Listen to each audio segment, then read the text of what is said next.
now. We're starting. Okay. Have we started? We have. The starting is complete? We started a year and a half ago. Oh, yeah. A little over a year ago, yeah. I don't know where I've been. Yeah, exactly. It's been a very long podcast. Yeah. It really was. Yeah, really, yeah. Oh my gosh. What are you doing? Is that paint? I'm just getting blood off my fingers. Blood? Punched a clown. Who did? Yeah? Yeah. He has white blood. White blood cells, yeah. Clowns have white Well, they blood. only have plasma. Or pus, actually. White blood cells.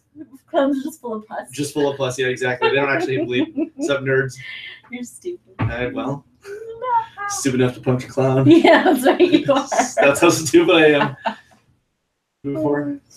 This is going to be a good conversation this evening. Ariel and I actually sort of prefaced this earlier because tonight's conversation is about something. Yeah, no, Martin's here. This is Ariel. Martin's here. This is Ariel. I gave her a makeover.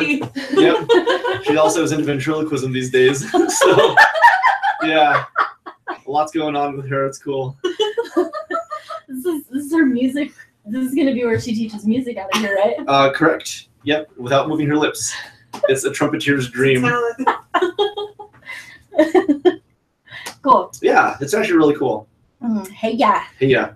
Got some good folks here. I wonder how many people we can get tonight. Because this is going to be a good conversation. I'm really emphasizing what tonight's topic is. An issue that I think is still oftentimes just not understood or acknowledged, and maybe very innocuously by many people, but it exists and it needs to be addressed. Yes. It needs to be addressed, and it needs to be addressed consistently until it is. It's like squirting Larry when he tries to claw the couch. I can show him that it's wrong. I can show him, but he needs to learn so consistently that it's hammered into him that by default, Larry is a toxic masculine creature who hits on Penelope against her will constantly, and she reinforces it by licking his head and giving him the wrong message. They cuddle. They do. They cuddle. They do.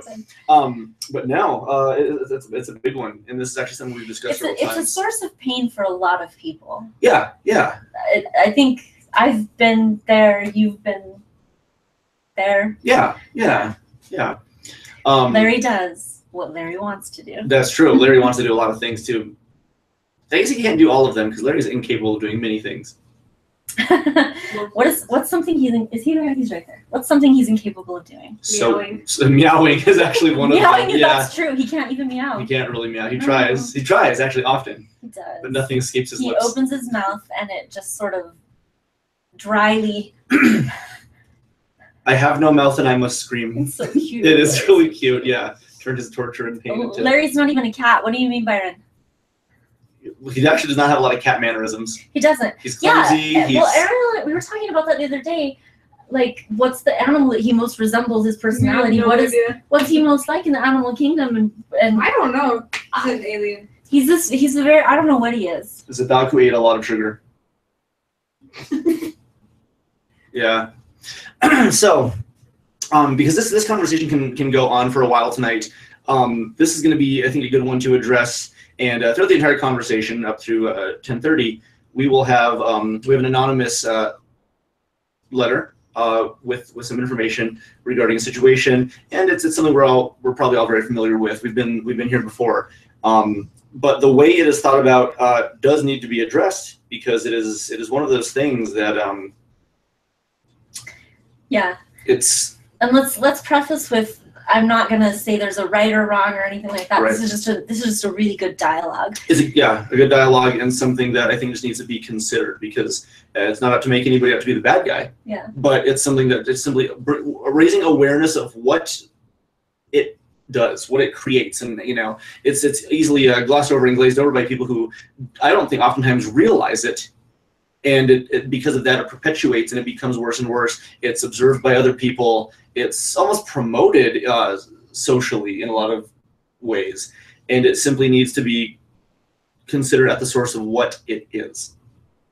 So let me load this up. He's clumsy. He can't meow. He's too kind. He's not a cat. It's implausible. Right. Let's see. Oh yes. So this is Ariel. This is a girl I've been dating for almost 4 months now. Yeah. I don't know where you got Michelangelo. Yeah. They look strikingly similar, but Michelangelo is not real.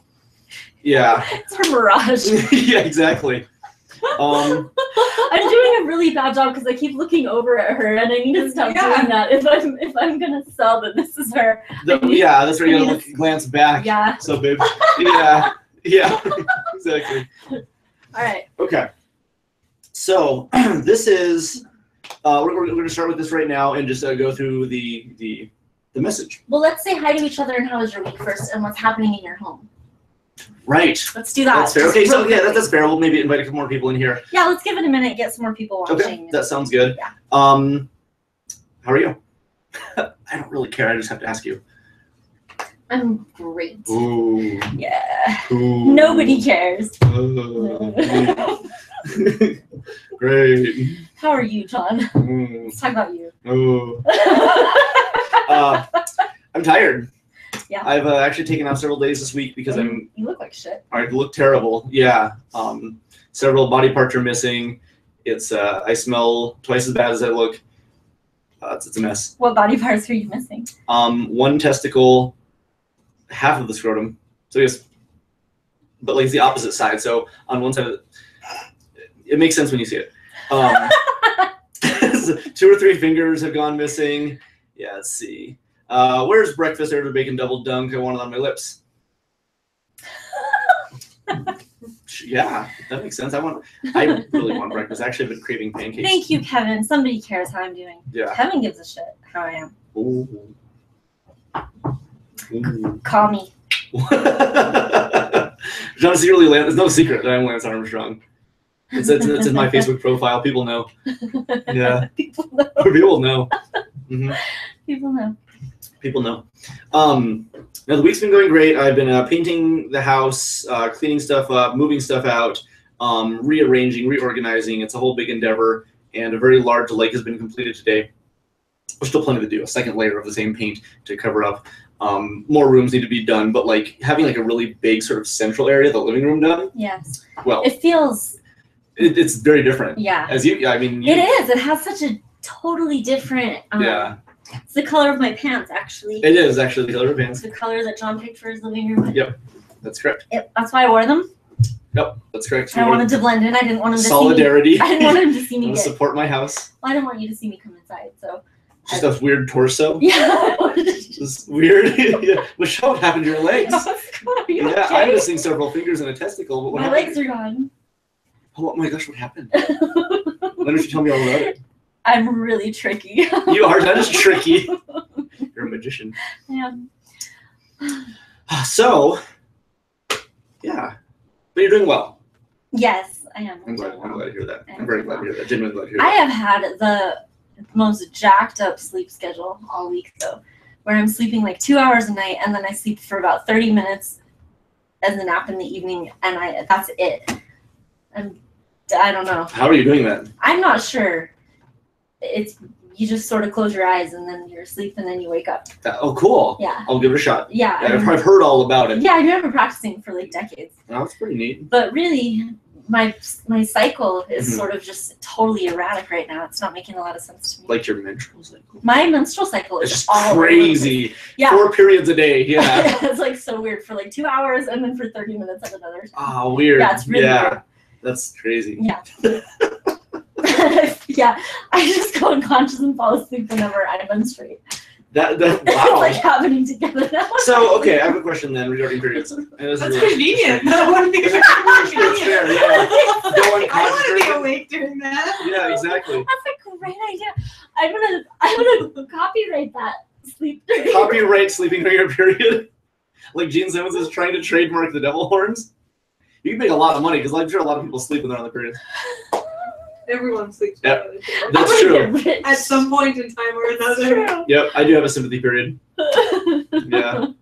Hmm, hmm okay. Anyway, I don't know. I'm glad you're doing well. I'm glad your sleep schedule is erratic. I'm glad you're irregular.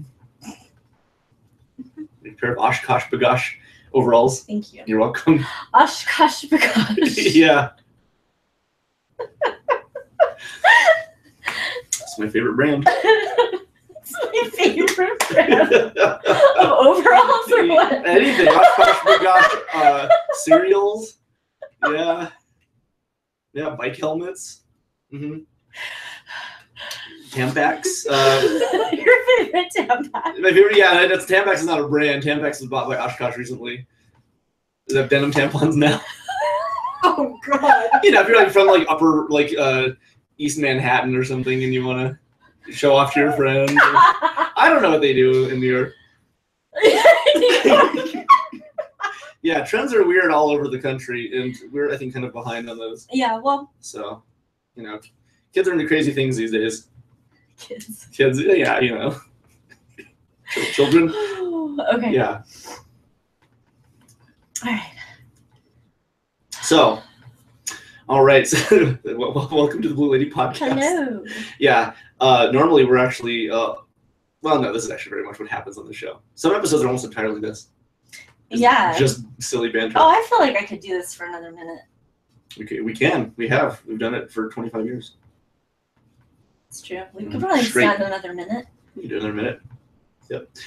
What would be worse, denim tampons or tampons made out of the stuff that electric blankets are made out of? Asking for a female's opinion and John's. Denim. What's worse? What's worse? Yeah. Electric blanket? So, okay, does the electric blanket material actually have, like, the heat coils in it? Or are we talking, like, just, like, the soft velvety cloth? That sounds pretty nice. I'd go with I'd like to have the soft velvety. Yeah, exactly. None of this cotton crap. I don't know. I've never.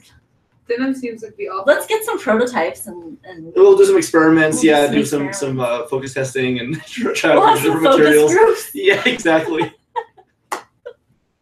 Blue Lady is bringing a lot of people together for various reasons. Yeah, well, it's an important issue socially these days. It is, yeah. Us Magazine is incorrectly gathering reader data. Yeah, We need they're a more authentic skewing. Yeah, they're skewing the study. The Yeah. research has been compromised. Right, by whom? They're biased. By Us Weekly?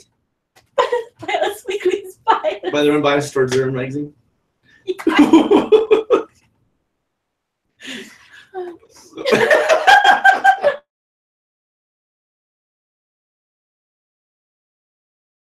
Watched the Blue Lady podcast before. We have several regulars on tonight. You are more than welcome to message us privately. You're more than welcome to talk publicly in our forum right here. And just, you know, I mean, this is we have active conversations about life and social issues and philosophies, but also just stuff like this. So it's very much, I'm going to skip this a little bit as well too. We talk about a lot of things. It's sort of a conversation that's all over the place. It's a lot of fun.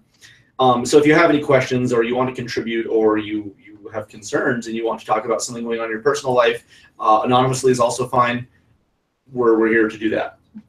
But we also joke around a lot and have a good time and We do. scream. So if you have any questions or Why are you doing that? I told you I was sending the link to somebody, so. But you're watching us live? Yeah, I don't want to. I just want to watch tonight. You just want to watch us, but I'm just gonna watch. a minute after it happens? Yeah. That's cool. Okay. So, now that we sort of preface things, and I think we got 7 viewers right now, I think it'd be a good time to sort of get into it. Mickey Mouse. My friend Kevin taught his son. Yeah. And so like we were sitting there playing like some like Wii party game today, and suddenly he goes, "Ooh!" And it was like, this is Ariel lost it. By the way, I think that's fantastic. she walked down the hallway screaming, like literally, it was excellent. What was the How did you feel? How did that make you feel when you heard that child make the voice that you hate the most? I don't know. No, Why are you looking over there? I don't know. Yes. It's under the shelf. You got a problem with my basement? Yeah. How do you feel? Weird. Weird.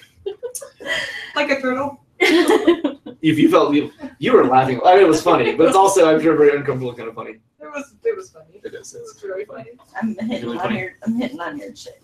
Oh man, touching her belt. Hey. Whoa! All right. So Byron actually asked something that is probably going to be much more than a quick discussion, but been thinking about this and having a few debates with people about this. Do you believe that white people can experience racism? Mm.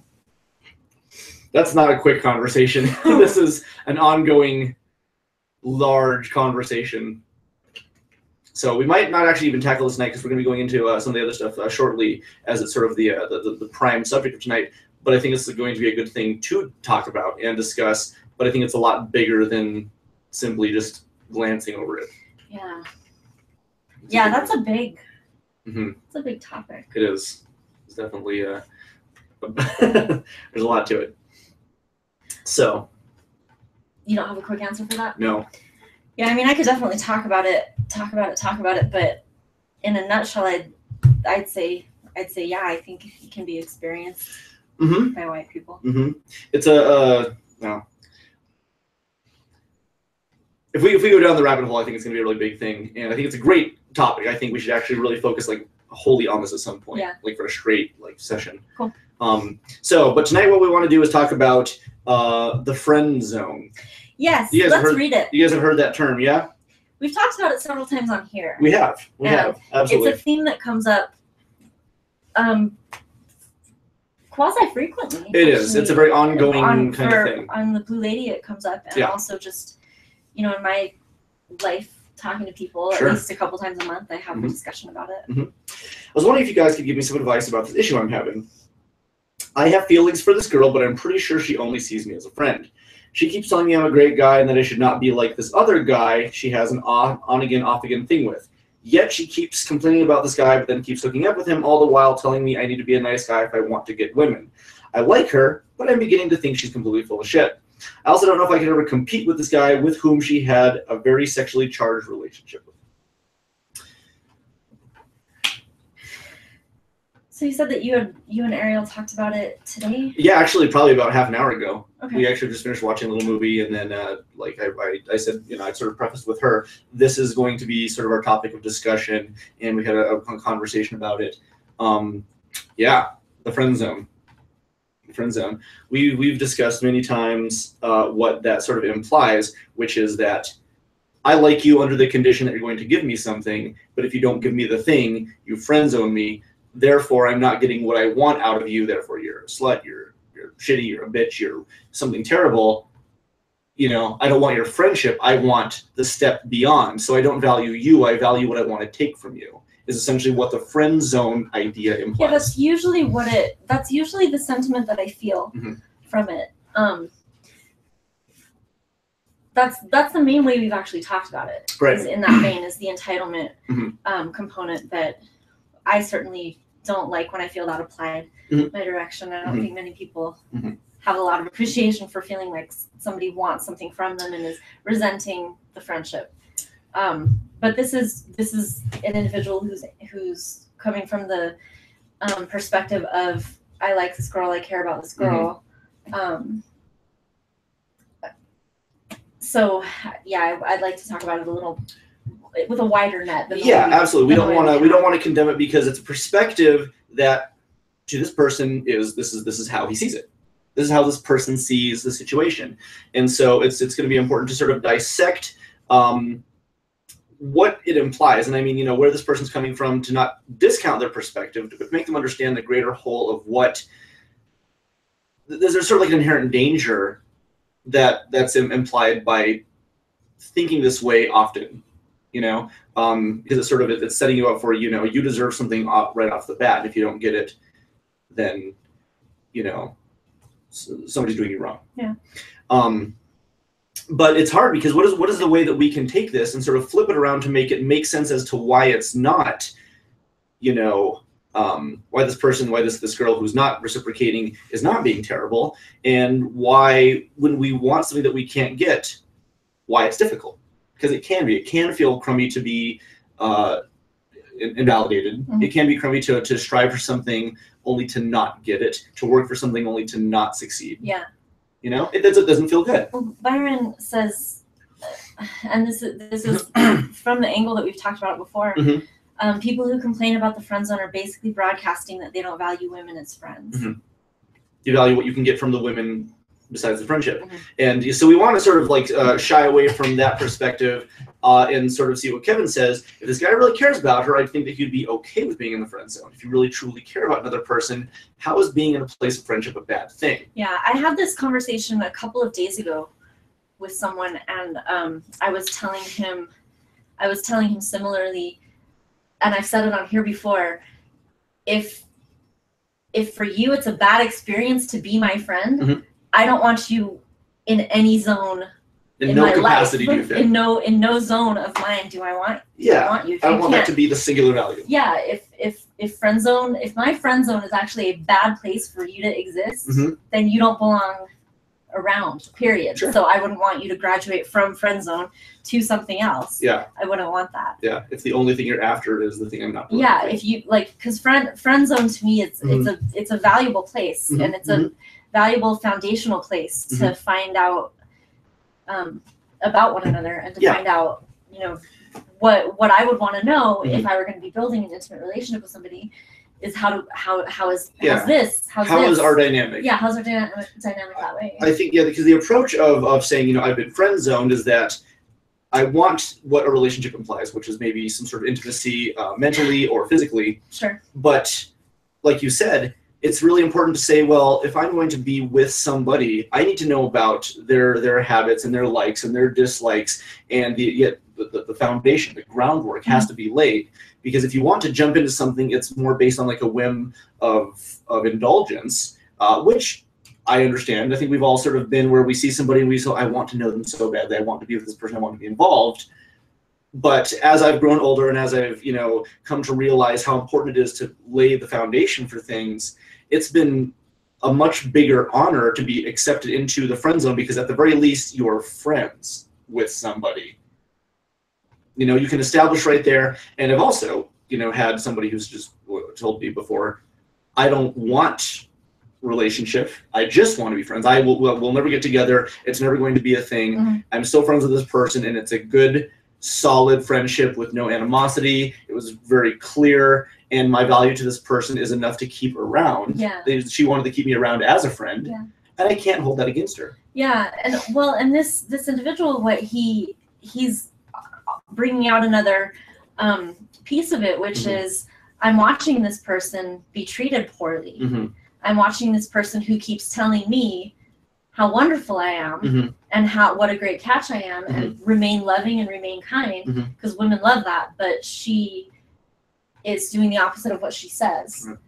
And I would venture that this individual, I would just want to ask him to maybe think about how what she's doing and the way that you're feeling, like both of your approach to her approach to this guy and your approach to her are actually parallel. They're actually kind of the same thing in my mind, honestly, where she is pining for this guy that's not giving her, you know, reciprocally what she is wanting to give him and wanting to receive. Right. And this individual who wrote in to us is actually doing the same thing to her.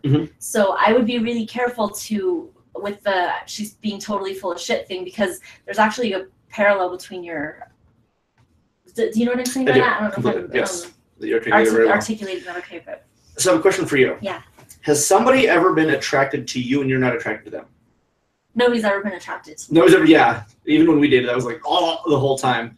Right. So you can have people, I mean, statistically, you're not going to like everybody, and not like dislike, but you're not going to have the same kind of reciprocal attraction to everybody who's attracted to you. Some people will resonate and you're interested and you might pursue. Some people, you simply don't get the vibe, you don't get the feeling. And sometimes if there's just no reason, sometimes you just don't have that. Right. It happens. Yeah. This woman, I don't know what her deal, not her deal, I don't know what her tastes are, what her interests are, what her wants and desires. I don't know anything about her. Some people just are not attracted to others, you know, and to this individual who's spoken with us, if a woman showed attraction to you, it doesn't necessarily mean that you're going to be attracted back to her. And she might pine and she might say, you know, you're full of shit because you like somebody else, or that she might, you know, be really upset with you. But if you simply weren't attracted to her, what would your response be? You know, what would you do from the other side of the coin? Because this does happen to men too. Ariel and I discussed this and kind of had an interesting conversation about the way men and women approach it differently, which I would love to get into. That's interesting. A very interesting perspective, because while I don't think it happens to men nearly as often, I can't say for certain, the way it happens is, I mean, I get actually hit on by gay dudes all the time. Mhm. And I just, I'm sorry, this is not for me. But an observation actually came up that maybe there's sort of a patriarchal kind of thing, but that in a lot of cases, men will exude a type of confidence more actively, like in approaching something like this. I'm not sure if that's true or not, Okay. but and maybe that's why. What do you mean confidence? In terms of like they're more reckless about approaching a situation with the intent of what can I get from it? What can I get from it? Because I've had more gay men do this to me than I have women. Okay.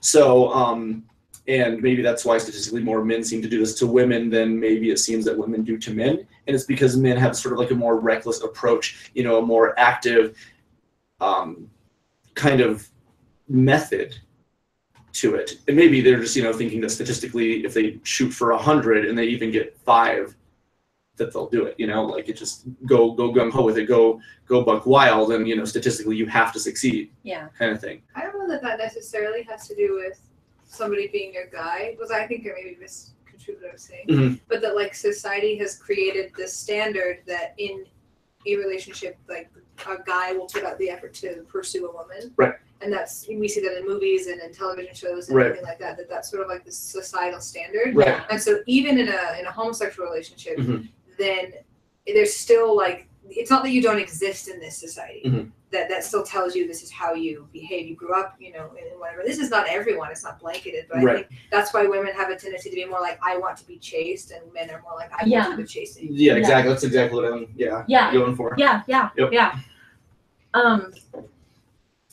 Where are we? Is that Michelangelo talking? Yes, Yes. Yeah, that's Michelangelo. it is. Yeah, ventriloquism. By the way, Alright. Can't cash in on emotional capital. she's not romantically interested in him for being friends with Yeah. her. If this guy really cares about her, I think that he'd be okay with being in friend zone. Yeah. Can't cash in on emotional capital. If she's not romantically interested in him, it's an equal but separate reward for being there Mhm. for her from sex. That's an interesting way to put that. Mhm. Has he expressed his feelings to her? Did he say that? I don't know if that was expressed explicitly. I don't think it was. I don't think so. I don't remember reading that. Yeah, No. I'm pretty sure she only sees me as a friend is about what we got. Pretty sure she only sees me as a friend. Yeah. So I'm guessing not necessarily expressed explicitly. Yeah, we don't quite know. I'm curious about, I think, the difference in when people talk about the friend zone, Mhm. how that differs from like unrequited love, because they feel very different. Mhm. Or someone loves someone else and is not getting like reciprocated for that, they aren't likely to label that as the friend zone. And as soon as they get labeled friend zone, I feel like there's definitely more of like a sexual implication that doesn't necessarily exist if you just love someone that doesn't love you as well. Okay. What do you guys Okay. think about that? I hadn't thought of that. I hadn't either. Because, Yeah. the concept of friend zone's a newer thing, socioculturally. A very internet I mean, it wasn't. abled. I kind of- remember the phrase unrequited love Yeah. growing up. I remember Yeah. hearing that, seeing that, reading that. And Mhm. friend zone, when did that emerge? When did that concept emerge It- in the last 5, Yeah, 10 years maybe. Yeah, something like yeah. that. So it's sort of a paradigm lens that we Mm-hmm. use much more commonly. I actually don't even remember the last time I heard somebody talk about unrequited love. Yeah, that kind of expression So- almost seems more antiquated. Yeah, Yeah. that's interesting. And there's also, I think, an implication from that like if you love someone, you'll like most people who are in the like unrequited love situation are still happy to be that person's Mhm. friend. Mhm. And that was how it always even felt hearing about that growing up. That like it was only natural that if you love someone that just didn't love you back, you were still at least with them, or you Mhm. wanted them to be happy. Mhm. Like that's kind of the way that's approached, even just like with like the romanticized way that it's shown in fiction. Mhm. Yeah. That it's still, you just want that person's happiness first and foremost because Right. you love them. Right. Whereas the friend zone Okay. has a very different feel to It it that does. doesn't have anything to do with love It's or very that other currency person's oriented. happiness. Yeah. It has nothing to do with them being happy. Yeah, currency oriented. Yeah. Yeah. Yep. More to do with you being happy. I with like you that and component. it's- Yeah. I actually hadn't even thought about it with the backdrop of unrequited love. I don't even remember the last time I thought about unrequited love. Mhm. But this we've talked about a lot. Absolutely. So basically, like, you can't say, since I'm there for you, you should be with me romantically. Being there for someone can yield friendship with that person being equal reward to sex. Know what I mean? Byron says, it's the most important distinction if you really care for somebody romantically. Otherwise, even if you want to be with them, if they're happy with who they're with, you're happy too. very much, we've discussed this many times, is if you love somebody, you want their happiness whether you're involved or not. If you truly, appreciate somebody and want them to be happy with what they do, you want them to seek genuine happiness, and it might not involve you. Right. Yeah. Evening, you guys. Kellen comes in and says hello. Hello, Kellen. Hi, Kellen. Yes. Good evening. So, we're talking about this on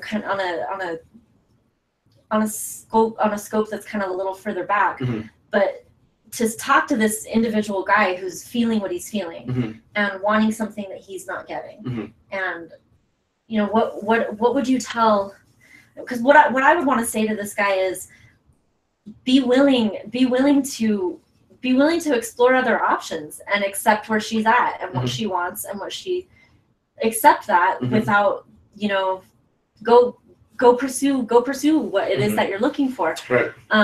Because it doesn't make her full of shit because she's in a pattern that you're in the same pattern. It doesn't make her full of shit. And if you want to find something that is meaningful to you and requited, then go find that. And if she's not giving that to you, and that's not something that she wants to share with you, then accept that and let that. My suggestion is to be her friend. Yeah. Be her friend. Learn how to be okay with being friends with somebody that has not reciprocated what you want. Yeah. Because what it does is it enables you to learn more about a person, to learn how they tick, and as you sort of grow with their situation. And I mean, genuinely do this. Don't do it for the sake of, if I become her friend, she'll like me later, because that's still trying to pay it forward to you, which is not. It's not going to work. It's not going to be. It's a very disingenuous method. Yeah. Be her friend genuinely, care for her growth, care for her wants, care for her needs as a person, or leave as a her friend. alone if you can't. Leave her alone. Yeah, or just completely put off, eradicate yourself from the situation. If you can't care more about her than you care about what you're getting with her, then leave her alone. Yes, absolutely. Don't involve yourself. Don't make it difficult. You're going to make yourself angry. It's going to make her uncomfortable and upset, and it's not good. If you can genuinely be their friend, you can learn a lot about yourself. You can learn a lot about other people, and simply learning about other people will teach you so much ultimately about what you want. Yeah, when we're infatuated with someone, there's an element that we're projecting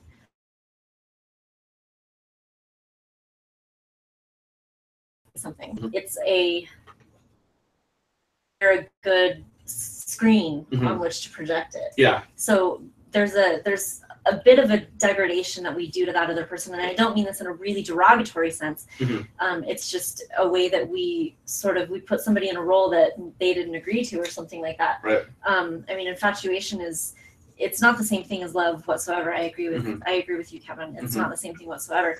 I actually don't believe that you can really truly be in love with somebody without a mutuality there, because I see that as what that is infatuation.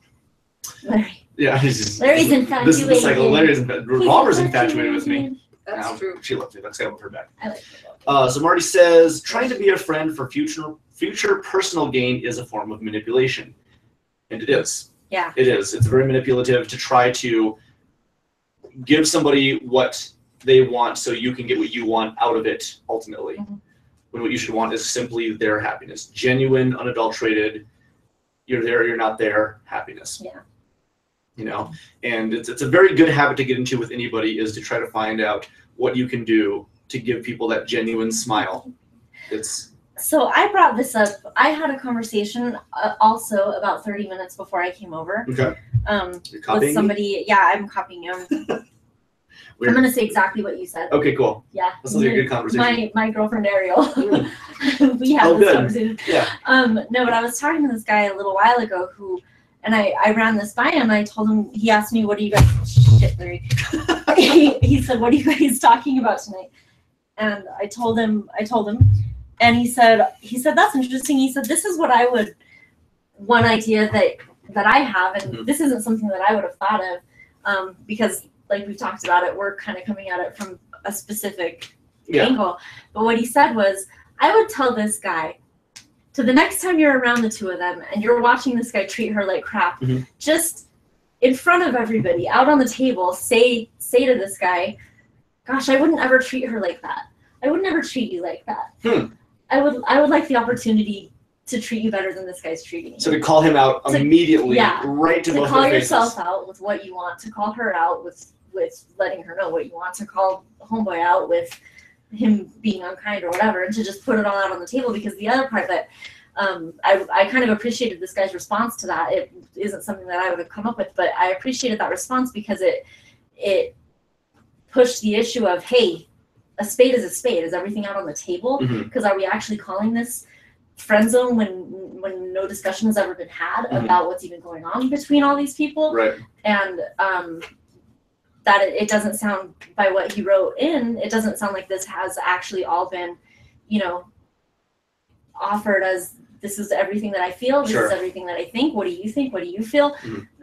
It's not been laid out that way. Would you do that if you were in a situation where you were trying to figure things out with a guy and another dude came in and was like, man, I would be so much better than this guy? How would you feel? Say that again. Okay. So say you're struggling to make a relationship work with guy A. Okay.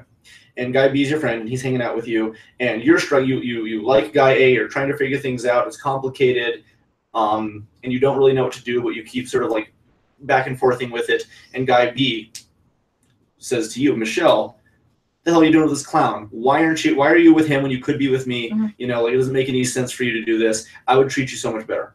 What would you feel in a situation where you were actively next to this dude and third person calls you out to your face? If I was actively sitting in a room like this, all three of us together, I imagine I would be very uncomfortable. Very uncomfortable, right? Very uncomfortable. But at the same time, I think that I would rather know what's going on in this guy's head than having there be some resentment that's boiling under the surface about me and my friendship with him. Okay, so you prefer the clarity from guy B. I would love to have the clarity from guy B. I don't know that I would want that in the middle of the non-tactful way to do it. In the middle of all three of us. Yeah. I don't think that would be something I would be comfortable with. That's kind of uncalled for, yeah. It's not tactful. It's certainly not tactful, but because I would feel very much like it's also almost a form of manipulation. I'm so much better. You should give me the chance. You should give me the shot. Why aren't you doing this for me? I would treat you so much better in the hopes that that's what puts you over the edge to be in love with me. Well, and this guy, when I was talking to him a little bit ago and he was telling me this, he wasn't coming at it in that way of like a manipulative thing. It was like, if I care about this girl, if I'm watching her be hurt, then I want to say, like, this isn't okay. I wouldn't treat you like this, and it's not okay that he's treating you like this, and not in a let me get or let me piss contest and push this guy out the way. But like, I mean, the way he was talking about it had much more of a loving. So do you think there might be sort of like a phrasing? Because phrasing is really powerful when it comes to discussing stuff with an approach to women. Would it be more prudent to say not, I would treat you so much better, but you deserve so much better. I might not be the one to do this for you, but you deserve better. I can see the situation objectively and say, you do not deserve what is happening.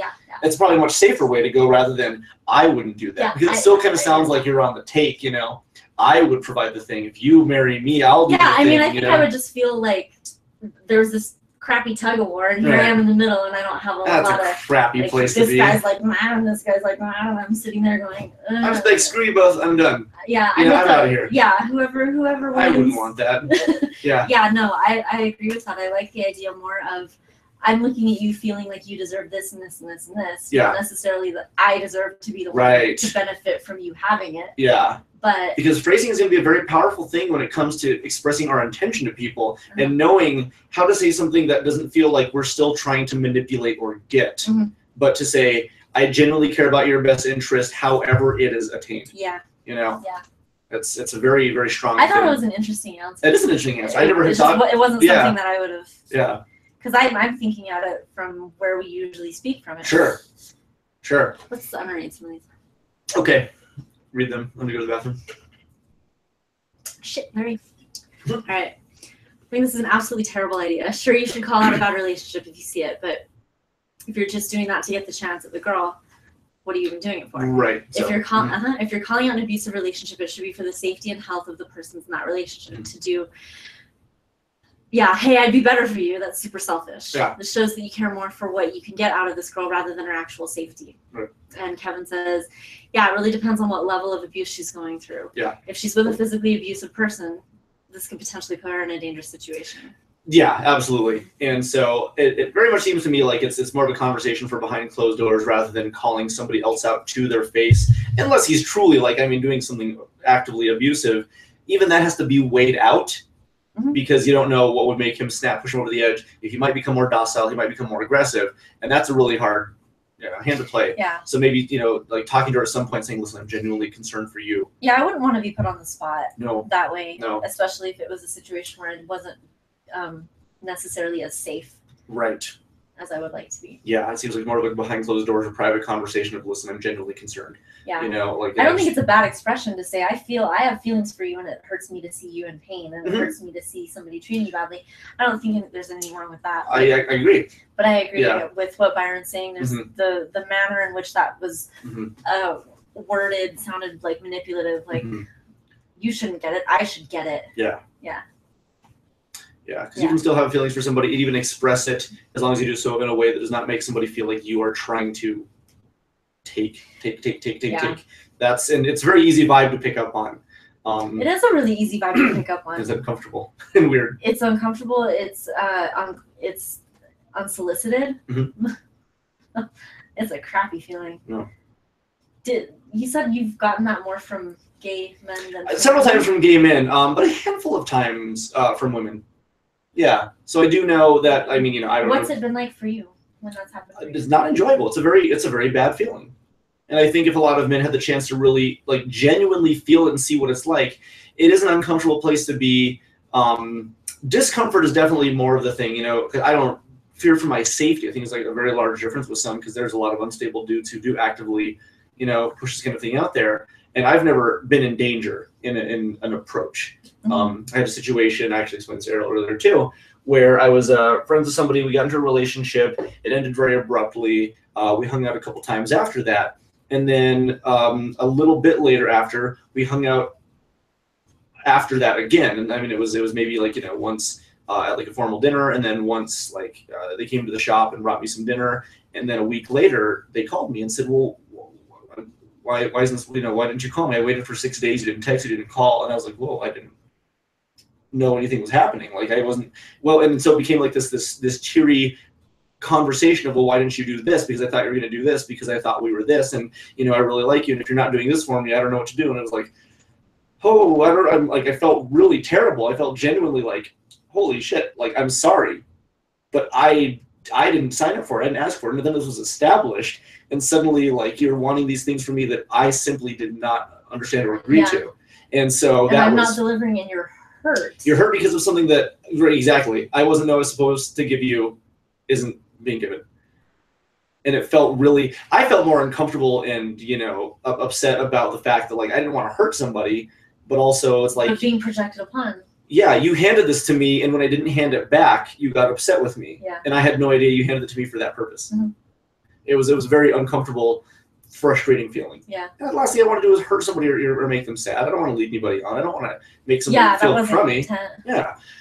But so only a handful of times have I really experienced it. But yeah. So I'd say this guy's friend is in a physically or emotional abusive relationship. Being in the friend zone should be the least of his concerns in regard to her. I think so too. Yeah. I agree with that completely. And I was just thinking a minute ago that, at times that, I've been with Jason, for however long, and when it's been here or there, up or down or whatever, anytime that I've brought that to you to talk about, you've been my friend about it. Or I could take it to somebody and just, I need to process this and whatever. Yeah. That's the point of taking it to a girlfriend of mine, a guy friend of mine, and anybody of mine, because it's my experience and it's my pain or it's my path or it's my whatever it is. And I don't want, try not to judge it for me, please. Just be there for me as a friend of mine. Or, and that's just an example, but I would think that I agree with that totally, that this individual who wrote us care about what she's going through. She's obviously in pain. being a genuine friend to or leave her somebody alone. can be so powerful. Yeah. It can be such a great thing to know that you can safely rely on somebody without fear that you're going to do the wrong thing, that they will simply be there to listen, to help, and be there for your best experience, for your genuine benefit. Yeah. Not that you're trying to get something out of them, but because like they genuinely care enough to provide sanctuary for you. Yeah. And Kevin says, I do think the friend zone can exist if a guy is being intentionally led on and emotionally manipulated by a girl with the promise of something more, then she can put him there. To be clear, it can also exist for men because Christina, 2 years, you guys got to watch me fluctuate rapidly in a variety of directions because of this whole, situation. And, we can call it the friend zone. It was very much a confusing, awful, terrible, frustrating, stupid situation. But the big thing is that it was unclear. Being put into a friend zone isn't a problem for me because I would love to be somebody's friend. Being led on and strung along happens to both men and women. Sure. Both of them. I've seen lots of guys do this too, and it's very frustrating to see. But yes, I understand exactly what that's like, where it comes from. But a lot of men do it too. Yeah. A lot of men. In fact, a lot of men, because they think that women are expendable objects, tend to do it more often than I actually hear about. I hear about more men doing it than I do hear about. I don't know what the stats are, but I hear more men do this. It's very frustrating. Yeah. Emotional manipulation knows no gender. That's right. It's a very terrible thing to do to anybody for any reason. Yeah, I wonder what it's like to be hearing this discussion for the person that wrote and asked. That would be because there's not a whole lot of punches being pulled here with hey, dude, selfish. Byron says, my abusive ex was like that, and at one point she told me it was never going to happen, so I stopped trying, and then she was like, well, why aren't you trying to get me anymore? Simplified, but she was back and forth like that all the time. It's a hard place to be when you don't know where you stand with somebody. Yeah. It's either like the shit or get off the pot kind of thing. You let them go, and you let them move forward. You don't drag them along, men or women. Anybody can do this. Or you say, okay, I'm ready to make this kind of commitment. Or just be clear in your intent. I want to be strictly... And some people, I want to be your friend. Platonic love can exist so easily between men and women. I have so many female friends that I have zero romantic attraction to simply because they are my friends. They are wonderful people. It's not their gender that makes them wonderful. They are simply wonderful people that I know do wonderful things, and many of them just happen to be female. That's simply go get some food and tell some jokes, play some games, beautifully and wonderfully, with no tension, zero tension.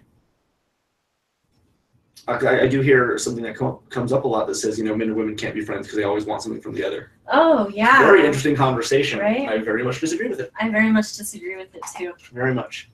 I really disagree with that. I don't think that is something about the gender. I think that if you have a man or a woman that is on the take about their relationship with someone of the opposite sex, I would guess that they probably have that same dynamic in their friendships that are family relationships or whatever. If that it has nothing to do with the gender, that there are probably ways they're on the take in other relationships in their lives, right? And in other dynamics in their lives, and other interactions if in their lives. not that person, then somebody else. Yeah. It's a constant sort of needing to feed. Completely disagree with that. Yep.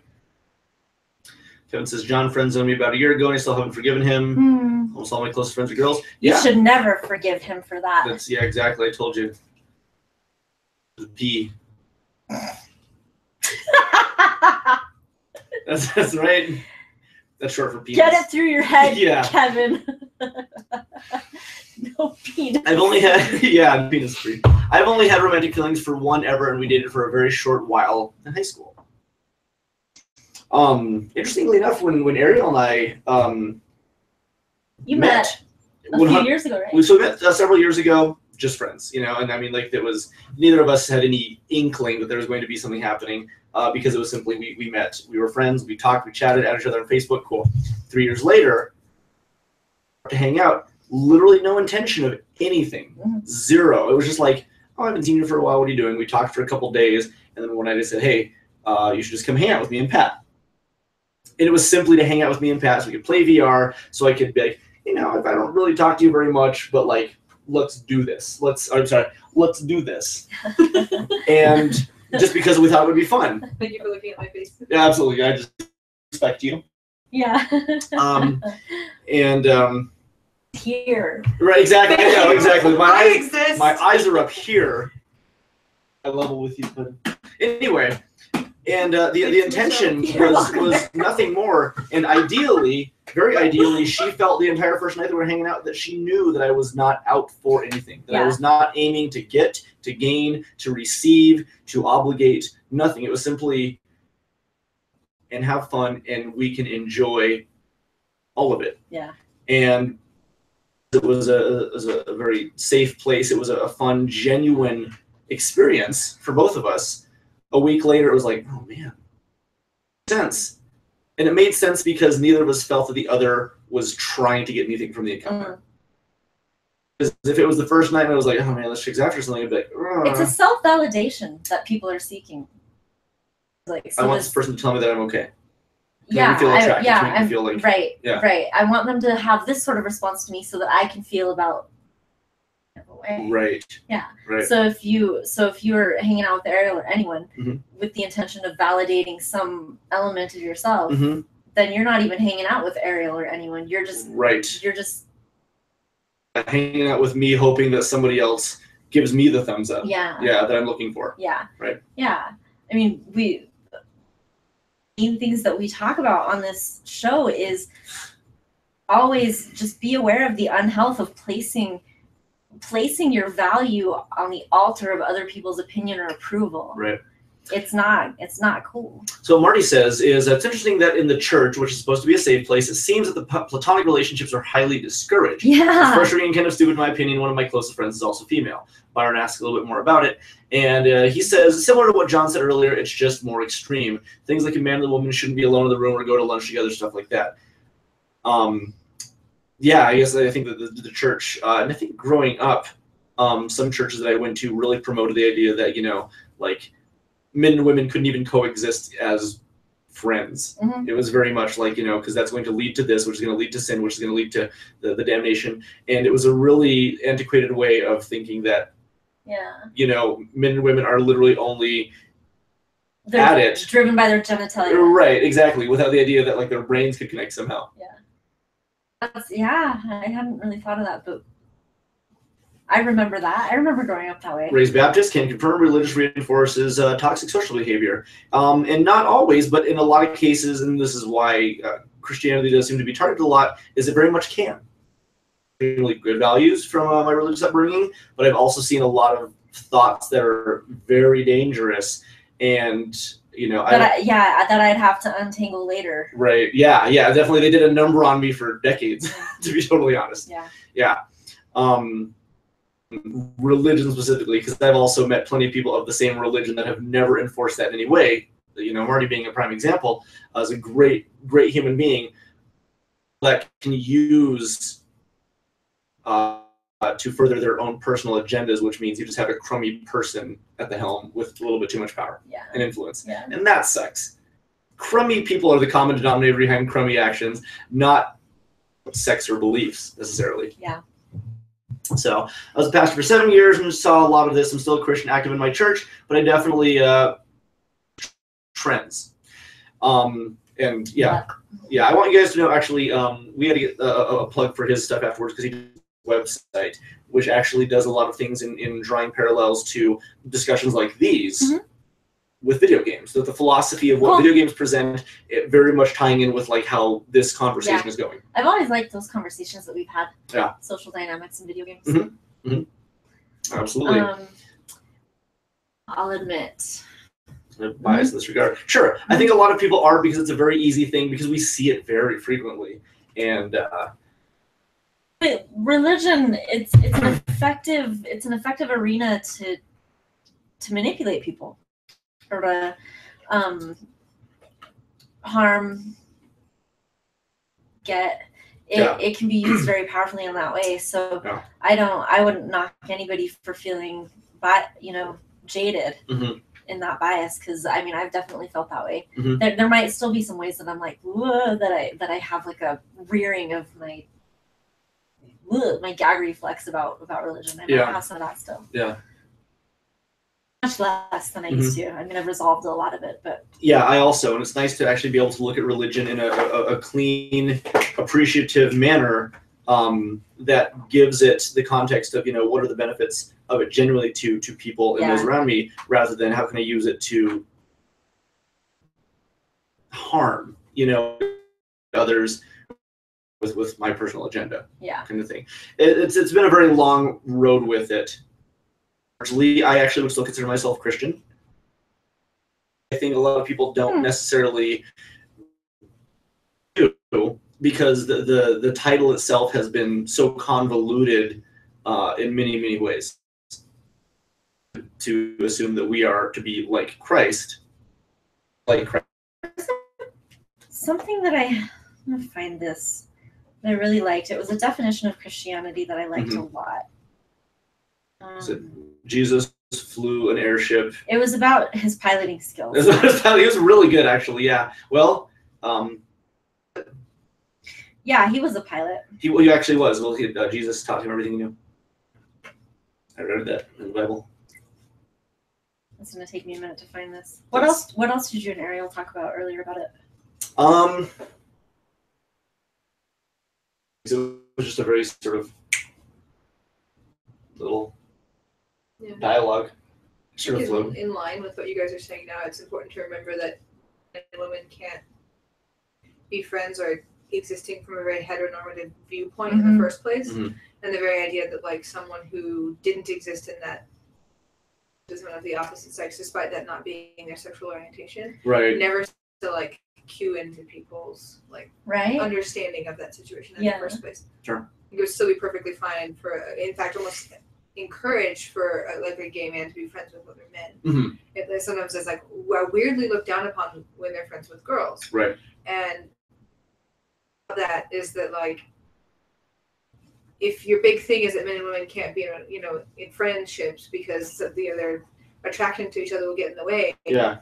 This person's not going to be attracted to this person, so it's only sensible for them to be friends with them. Except Right. it's not. That's Right. not how it functions. Right. And the way people think about that situation in the first place. Yeah. Of course, I know that ties in a bit to the way religion also teaches us. I how hope we you guys should can think hear about her.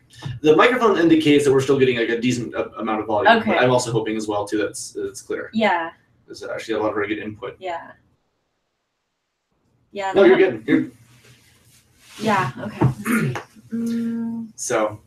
And Barton says, I'm not religious, but I absolutely love learning about religion. It's history. Jesus took the wheel. Yeah. I can't find what I'm looking for. Never mind. That was I'm pretty upset now, but whatever. You should be. I am. When you're hurt. Let's see. I can hear Michael Ariel. Okay. Good. That's awesome. That's important. Yeah. Yeah, it's always an interesting conversation, especially to try to keep open with it, because we all have our viewpoints and sort of like a natural bias with a lot of things. And so to open yourself to sort of like counter against those things, genuinely understanding a new perspective, I think when it comes to the discussion about the friend zone or toxic masculine behavior, one of the most important things to understand about it is that it comes from somewhere, and it might come from an uninformed perspective. Mm-hmm. And the way to combat, I guess is going to be the best way to put it, or to discuss it with somebody to make it effect, is to first listen to them to understand, and then you have to understand something before you can really effectively address it. Right. I believe in God. I just hate the hypocrisy of a lot of their ideals. Homosexuality is a sin. Pastors screams with a shaved face. A sin that is also condemned to damnation in Leviticus. And that's very, I think, old-fashioned religion, and I know a lot of it still is it permeates today. But there are a lot of religious sects in places that I have been to that do with it. Interestingly enough, I still have attended a couple churches that do. I don't know about the beard thing at this point. Huh. But homosexuality, I know, is still a a very difficult, balanced issue in the Christian community, and I've seen a very large divide. But it's kind of nice to see that there's a divide at all, completely blanketed, no matter what. Yeah. You know. Thank God for the polarity. Yeah. Let's see. Byron's taking off for the night. Come back and finish Night, watching later on. Byron. You can't cherry pick morality. If some of it's wrong, it's all wrong. Revelation's put on that contingency. He who removes from this book shall have his name removed from the book of life. Religion is a complicated thing. And I think religion's the kind of thing you kind of get a... And I don't know. We can discuss this for years. So, for years. Yeah. Basically, if you're gay, you're bad. You're doing bad, horrible things. Yeah. That's what we want the takeaway to be right now. That is exactly what we're That's doing what for. we're trying to say. Kevin agreed is one of the things I get tired of hearing from the church too. A person's sexual preference doesn't define the entirety of a person. Right? Yeah. Good Old Testament. There it is. Yeah. Yep. Anti-gay shit. Yep. Yeah. This is a great conversation to have too, and I think we could do like a full episode. We do a full month of episodes on this kind of stuff as well too.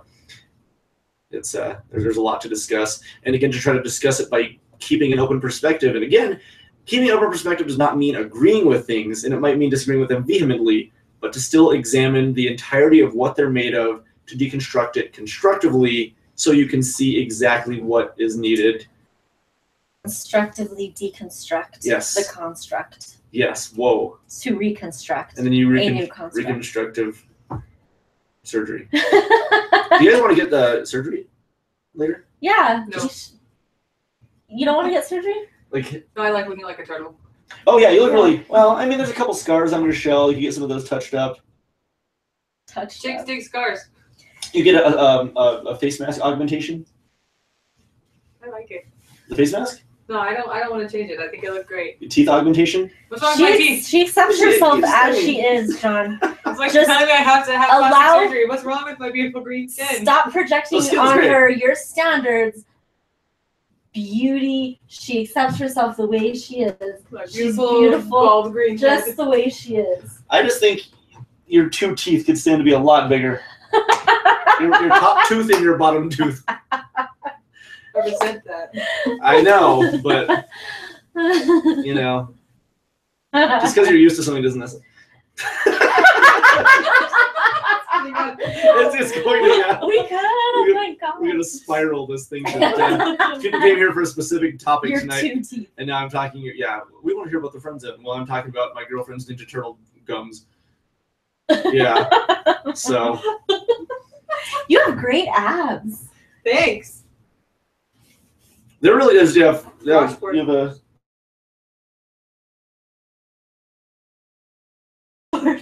So. Oh wow. I worked hard for that. This is 10,000 crunches a day. Yeah. Jeez. I've been doing some more target zoned exercises. What are you working on? I'm trying to look like this. Oh, so you're 10,000 crunches a day. Yeah, actually. Build a shell out of your chest. I want to have a turtle shell looking body. See, it's enviable, John. Yeah. It's the new. Why do you think I have like 3,000 Ninja Turtle statues in my room? That's true. Yeah. There's nothing. John's more attracted to Ninja Turtles than probably anything else. Yeah, like these aren't for decoration. This is squad goals. Squad goals. Yeah, exactly. Yay. Yeah. Plus. I chose actively to date a Ninja Turtle woman, so. That's true. It's not like I'm trying to like stop you from being. Oh my God! Listen to this. I'm listening. Listen to this. Even more than Alf. You know what's great about this? What? Yeah.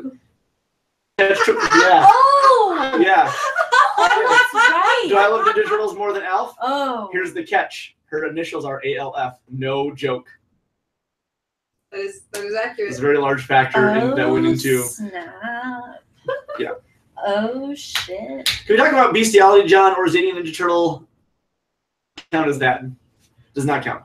Also, this is a pretty important thing. Also, know that she's teenage, 13 to 17, not okay. 19. I need to say something. 19. I need to say something kind of unrelated to this, but kind of related to this. Okay. Okay, I have a friend that's going to be going to Florida in a couple of weeks for a wedding or something like that, Pensacola, and she was telling me that every year during this time of year, you can go out to the beach and watch all the little baby turtle hatchlings I would and love run to to do the that. ocean. Love to do that. Run to the ocean, the tiny little things, and they scurry their I tiny would- little that's micro all I machine want. bodies to the ocean.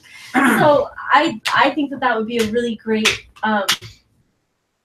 to plan to go to Florida and watch the baby turtles. Oh, I'd be in. Yes. Run I'm out to very sea. down. Very down. Oh with that. my god. Indeed.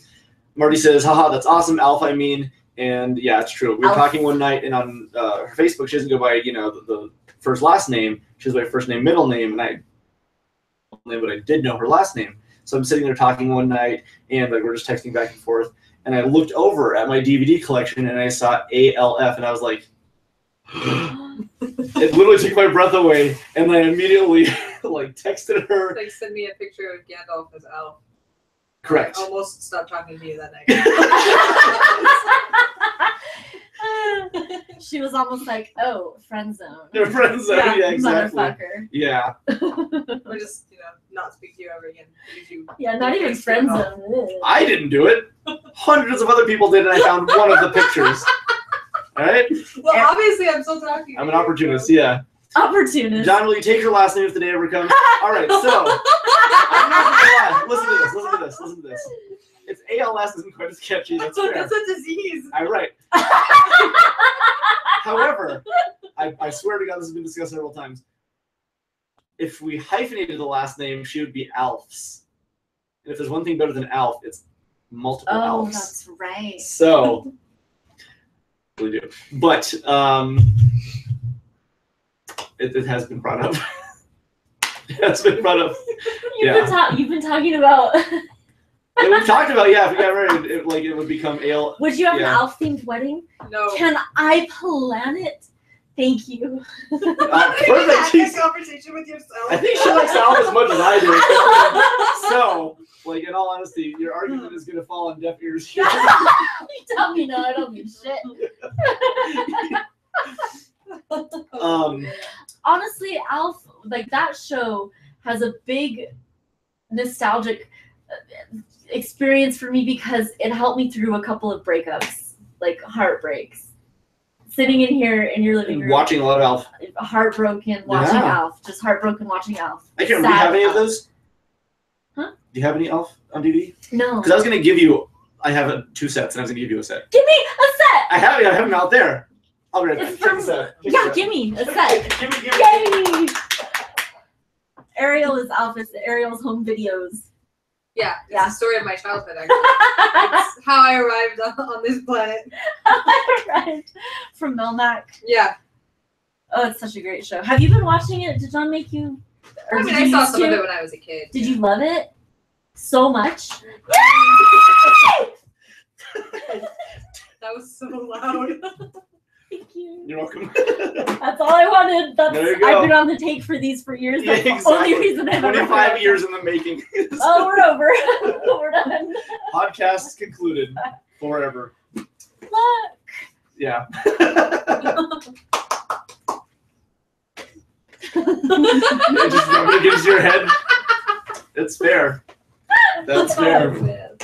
I've done that already. I understand completely. I've taken a bath with them. I'm so happy. Yeah. You had this taken it after. Yep. All right, John. Show's over. Yep. That's it. This is it. It's concluded. Yes, exactly. That's your little child. Your baby. Yeah. As I was cleaning out and going through a bunch of stuff, I saw those. I forgot that I had 2 sets, and I was like, I don't think you had those. And There now you I go. do. There you go. You guys just watched the happiest moment of the year. For me, this is the best thing ever.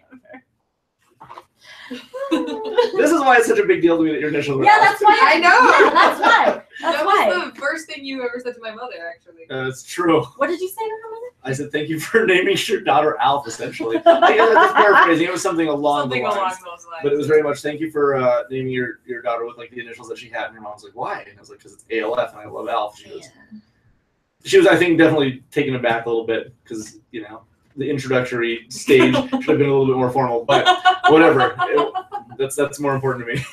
I would like to plan if you guys do decide to turn John into Alfs. Turn me into Alfs or her into Her Alfs? into Alfs. So I'll just change my name entirely. No. Yeah. No. Turn Ariel into Alf. I could just turn my initial to alien life form. I could would just like- change my name to- I would like to plan the craziest ceremony in the world. get Paul Fusco Fuck yeah. and actually to get out there with like the puppet and like Yeah. I would cry. Okay, so what if Ian McKellen dressed up as Gandalf and Alf officiated the entire thing? Wait, is Ian McKellen officiating or is Alf officiating the whole thing? I'm Both. lost. It's Dressed up intended. Together. Together. Oh my god. Yeah, actual Gandalf and actual Alf. It would be incredibly strange. It would be. It would be also very very strange. telling of Yeah, it would. this. We're all pretty weird people. But it's, you know, you have to build the right foundation to any marital bond. True. And so it's That starts like, with Gandalf and aliens. yeah, it's really important that you do something at that caliber of commitment. Mm-hmm. What's great already is that Gandalf already has Alf in his name. So We've like had this discussion. I know it's perfect. Oh, Like God. it's all encompassing. Alf is life. Yes. Alf is Alf. You are Alf. Gandalf is Alf. It's he is not existing everywhere. Right. It's terrific. It is terrific. I'm really happy. I really appreciate it. Thank you so much. You're for very this. welcome. Please watch them all and enjoy them. Thank you. You know, the only thing that sucks about the DVDs is that there's no play all options. You have to watch them one episode at a time. And when it ends, it just goes back to like the menu screen. Nobody cares because it's Alf. It's fine. Yeah. Okay. Ariel's mom is watching. Weird. Yay! Yeah, it was. Yep. So Yay! that's right. Hi, Mom. I'm a turtle now. Yeah, that's Do right. you like my makeover? Yeah. I'm dating a Ninja Turtle named Alf. It's actually the best thing of my life. So pretty. This is- It is the best. It is literally the best moment of my life. Yeah. Pretty good. I really do feel complete. Like I feel like I'm done. I can't think. There's not much to talk about after this because we finished it. We wrapped up. This is the climax. It is actually. So, and the resolution is that you go home and watch them. Yeah. Cool. Yeah. Lucky. I know. I'm so You're so lucky. So lucky. Yeah, I do, sweetie. Yeah. Anyway. Hi, Hi, Ariel's Ariel's mom. mom. Says Kevin. Yes. Oh, it's good. What else? What else do we feel like talking about? I just want to keep talking about Willie and Alf and the dynamic. Willie and his. The way he gets frustrated is the I best. love Willie. He's the best character. Yes. Him and Alf and their dynamic is the best, the best, the best, the best. It really And is. I love how mean Alf is to Kate. But he's in love with her. at the same time. I know he's totally hot on Kate, but he is cruel and he hurts her self-esteem constantly. It's hilarious. Yeah. What a good show. Now I want to watch Alf. I know, right? We'll do the podcast. I know this sucks. We should do an Alf themed podcast. You know, I think that there's actually been a couple episodes that were kind of poignant. I mean, there was an episode. It was actually right after your mom had passed away, Mhm. and we ended up watching it. And this is 8 years ago. We were hanging out in the bedroom watching this, and it was the episode where Lucky died, and they were having a funeral Oh yeah. for Lucky, and it was actually a really interesting sort of ceremonial thing. And at one point, Yeah. like they're burying the cat, and Willie's saying like all these kind words, and it's Yeah. very poetic and weird. And Alf was like, "This is ludicrous. On my planet, this is like holding a funeral for a hot dog." And it's really fun just to watch like that show. And it was interesting actually for them to examine the theme of death in that particular Yeah. episode right after this had happened. And I kind of remember sort of like wondering, like, is what were you thinking at that time? Because the concept of death is probably very much at the forefront, or maybe it wasn't. I don't know. During that moment. It Really, was I don't remember. I just what I do remember about that period of time, specifically with you, is that you were much more careful with the topic for me than I was. Yeah. Well, we were actually hanging. This is really weird. We're hanging out at the store, I remember, and Dan Bordiano, one of my employees, said something, and he was like, he made some joke about her mom. This is like a week after Your she mom. had passed away, Yeah. and I was like, Dan, like, just, you probably shouldn't. And Rochelle goes, "My mom doesn't care. She's dead." And I was like, I had no idea how to react to that because that was not what I would think. Yeah, you were a lot more careful about that. Yeah, because I had no idea what to think about that. I had no clue at all. I wanted to be very, very sensitive and sort of mindful of it, but you were very accepting of sort of this is how life Well, flowed like for I've me. explained, my mother was addicted to a lot of things, and her life was not a happy one, and our relationship was always very heroin afflicted and alcohol afflicted. And so when she died, it didn't feel like I lost her. It felt like I could finally, like she could finally hear me. Like I could finally talk to her. So it felt like a gain to me. He did express that. And That's true. I received, I mean, around that time, I received a lot of, oh, I'm so sorry for your loss and everything. And it just wasn't how I felt. And I remember, I appreciated anybody wanting to acknowledge or whatever, but I remember feeling like my experience of the loss of her was completely misunderstood. And that, the I'm sorry for your loss, it was for me a really inappropriate, just like how Al said we wouldn't hold a funeral for a hot dog. It felt to me like this woman can finally hear me. She's finally sober. I can finally talk to her. So it actually wasn't in any way, shape, or form what people assumed or what you assumed. Because I remember you coming towards me like you wanted to, like in the hallway. I wanted to give you a hug and embrace you and say it's okay. Oh, you're in pain. That was very much my reaction. Yeah, and I remember the way that I felt was very different from that. Yeah, do not touch me. Don't touch me. Yeah. Don't touch me. Yeah. I mean, so there's a way that we tend to treat death just as a culture, and it just wasn't my experience when that happened. It took me a long time to understand that, because at the time I certainly did not. And I think since then we've discussed it a couple times, but I remember it being very different for me to witness you handle it that way. It was very interesting. Yeah. Back in the day. How have you not done ALF Marathon at GA Movie Nights? I will. 4 or 5 episodes a week? That's almost 2 hours of ALF. I can handle it. I don't know if everybody would want to. That is a wonderful idea. I suppose anybody who would want to would show up and be ready for that. I think every night should be movie night with ALF. Agreed. At your store. Agreed. Every night. And ALF can show up. And ALF can host it. Yeah, thanks for not knowing where I am. Sorry, the camera reverses things and it's Just making excuses. Oh yeah, absolutely. Yeah.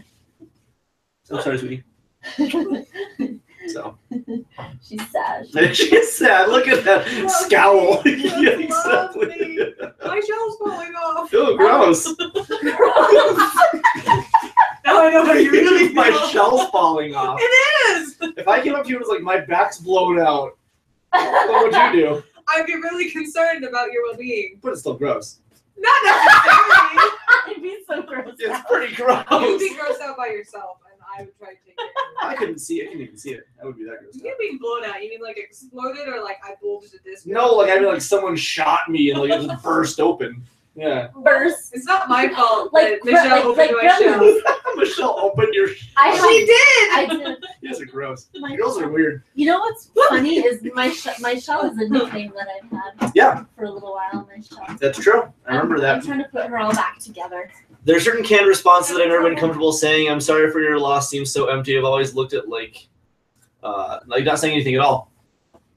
Yeah, it's always tricky. Yeah, sort of approaching somebody in a time where you simply don't know what to say. And I think you don't have to say anything. I remember we were doing this for a buddy of mine whose mom passed away somewhat recently, and instinctively I wanted to say something, but sometimes you don't have to say something just to say something. You sort of have to just be there, be present, and let them know that you are support constantly.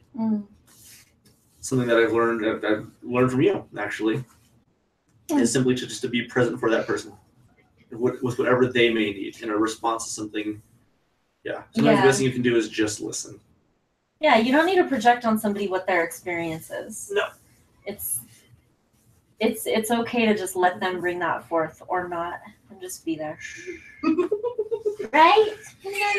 She hates being held by me. Ariel can actually hold her. I have a very hard time holding her. Holding my lap. It's because she feels like is that your thumb? Okay, I was like, what's wrong with her? Whatever gross. It's like, oh no, she's broken. You broke her ribs. Be available. Cake helps. Cake helps. Cake. certainly does. Cake. That's Cake. speaking of Cake. Alf. Yeah, that's Cake. an episode of Cake. Alf that Rochelle cites frequently. Cake. Cake. Cake. I want to watch Alf. I want to watch that episode. I want to Which watch one is Alf. it? Watch Alf. Cake. Cake. Cake. Cake. I don't remember. There's so many lines that like there. It's 102 episodes of Alf. It's so delightful. Yeah. What was it? What was that noise? Yeah, she freaked out when you got excited about Alf. Oh, sorry. Sorry, Penelope. Sorry, Nothing Emma. smell like Excellent. What time is it? It's 10:30? yeah 5 to. Hopefully we adequately, covered some stuff for that question. I think so. It's a tricky one, and trying to approach it from an angle of understanding and not immediate condemnation it's challenging. Yeah. But I think it's important to understand that like Yeah, there and is an I'll own approach. that. It's challenging from my angle being a female, and Mhm. so if that, if it's peppered in that I'm sort of automatically like, ugh, then I apologize. That Mhm. wouldn't surprise me at all. If I reacted the same way. Yeah, to be fair. it totally makes sense because it does make sense. I mean, I've like what happens in the world being like hunted like that. Yeah, I probably am a bit salty about that sometimes. I don't blame you. It's something that I can only sort of hear about and see about, and I hear about it and see about it often. Yeah. Very frequently. Yeah. Very frequently. Yep. And it makes me feel uncomfortable that like That this is happening to women that you care about. all the time. Yeah. Yeah, women that I love, women that are my friends, women that I don't love, women that are not my friends. It still happens Yeah. too many. Yeah. Mhm. Yeah. It shouldn't happen. Straight up. Let's call it a night. Okay, it's a night. It is a night. Whoa. Like- Whoa! Whoa! You're see, Why are we doing I had the the fist Hitler? out. You were doing the ultra Charlie Chaplin I was actually trying to copy what you were doing. with your fist. I was soaring through the sky like Superman. Me too. Oh, cool. Mewtwo, Blue Lady, Mewtwo. full circle. Mewtwo. All right. They don't try to mean to sound condescending at all. Sometimes it helps to hear it bluntly. We're all trying to figure this out. It comes from a place of love. It's a terrible night to have a curse. It's a quote from Castlevania. Night, even though I was silent, even if you're silent, you're here, and even if you're here, like it's valuable. Yeah. It's everybody who chooses to come in and participate or not. It's amazing to have you guys around. I really appreciate love it, you all. and I love it. It's really special to have people here for the show at all.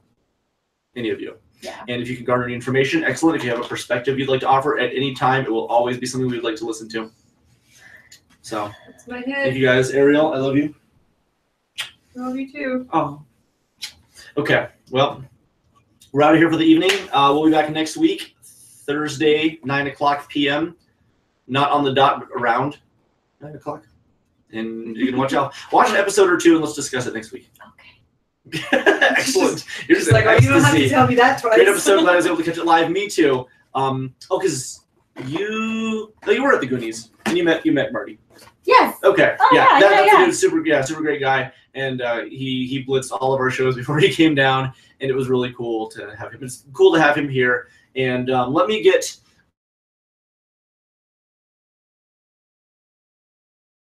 Type it out right here, very actively. I want anybody to check this out and take a gander, because it's very much in line with video games and this kind of discussion. So. Yeah, I always really enjoyed talking about that stuff with you because not being a gamer, it was always a really helpful thing for me to be able to reference the meaning of things to you. And Mhm. that was always really interesting to me. The way that certain relationships are portrayed, or Mhm. gender would be portrayed, Mhm. or darkness, or light, or Right. pain, the way things would be portrayed through video games was always a good way for me to talk about it with you. Yeah, it's really, really cool. And I think it's for a lot of people, sometimes getting the perspective of something that they do immediately know can really help the conversation, and make it not sound so, Right. Isolated. Yeah. So, Good night, Kevin. good night, Kevin. I love you. Good buddy of mine. Yeah, he helped us out a lot the past couple of days as well, too. Let's see. Apparently the chat doesn't like URLs being typed in. We can post it on the. I'll just find it real quick. Okay. Yeah. Let's see. All right. Let's see here. Bada bing. Thegamers.life. https://thegamers.life. That's where you're going to want to go. Thegamers.life. So go check out the site. He's planning on trying to update, I believe, once a week. And again, great guy. If you like the show, I highly recommend checking it out. And we definitely hope to get some feedback from you guys on not only the Blue Lady podcast, but also his website. Cool. I'd love to see that. Okay. And tomorrow night is Rise Rise of the Planet of the. I'm Apes. so excited. 2 weeks until the new one. Woohoo! I know, I'm so pumped. And thanks for the plug, dude. Anytime, absolutely. One of the nicest people I've ever met, and a very talented, kind, compassionate, and caring man. Cool. Yep, check it out. Okay, thanks. All right. Good night, guys. All right, we'll see you guys in the future. We love you. I love you more.